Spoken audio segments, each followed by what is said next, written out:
കുറച്ച് ദിവസങ്ങൾക്ക് ശേഷമാണ് കേട്ടോ കേരളത്തിന് പുറത്തൊരു വെഡ്ഡിങ് വർക്ക് ചെയ്യാൻ വേണ്ടി വരുന്നത്. അതും ഹൈദരാബാദിലേക്കാണ് വെഡ്ഡിങ് വർക്ക് ചെയ്യാനായിട്ട് വന്നത്. ഞാനും ഉണ്ടായിരുന്നു, ഒപ്പം ജാസ്മിനും ഉണ്ടായിരുന്നു. ജാസ്മിൻ 10-14 വർഷമായിട്ട് എൻ്റെ ഒപ്പം തന്നെ ഉള്ള ഒരാളാണ്.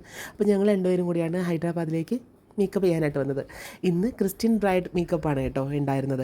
വളരെ നിയറായിട്ട് ഷോർട്ട് പീരീഡിൽ ബുക്ക് ചെയ്തൊരു വെഡ്ഡിങ് വർക്കാണ് കേട്ടോ. പക്ഷേ എനിക്ക് കുറേ ഡൗട്ടുകളും കാര്യങ്ങളൊക്കെ ഉണ്ടായിരുന്നു. കാരണം അറിയില്ലാത്ത സ്ഥലമാണ്. ഞാൻ തോന്നുന്നു ഞാൻ ആദ്യമായിട്ടാണ് ഹൈദരാബാദിലേക്ക് വെഡ്ഡിങ് വർക്ക് ചെയ്യാനായിട്ട് പോകുന്നത്. പക്ഷേ എല്ലാവർക്കും ഇഷ്ടമായി. അത് നിങ്ങൾക്ക് ഈ വീഡിയോസ് കാണുമ്പോൾ തന്നെ മനസ്സിലാവും. ഫാമിലി മെമ്പേഴ്സ് എല്ലാവർക്കും ഇഷ്ടമായിട്ടുണ്ടായിരുന്നു. എനിക്കും ജാസ്മിനും ഒക്കെ ഓരോ സാരിയൊക്കെ തന്നു. നമ്മുടെ ബ്രൈഡിന് 2 ലുക്കുകളുണ്ടായിരുന്നു. ഒരു ഗൗൺ ലുക്കും അതുപോലെ തന്നെ സെക്കൻഡ് ഒരു ട്രഡീഷണൽ ലുക്കും. രണ്ടും അവർക്ക് ഭയങ്കരമായിട്ട് ഇഷ്ടമായിട്ടുണ്ടായിരുന്നു. ഒരുപാട് മേക്കപ്പ് ഒന്നും ഉപയോഗിക്കാത്ത ആളായിരുന്നു നമ്മുടെ ബ്രൈഡ്. അപ്പോൾ നമ്മൾ സിമ്പിളായിട്ടുള്ളൊരു നോ മേക്കപ്പ് ലുക്ക്, കുറച്ച് ഗ്ലോയി ആയിട്ടുള്ള മേക്കപ്പ് ലുക്കാണ് നമ്മൾ ബ്രൈഡിന് കൊടുത്തിട്ടുണ്ടായിരുന്നത്.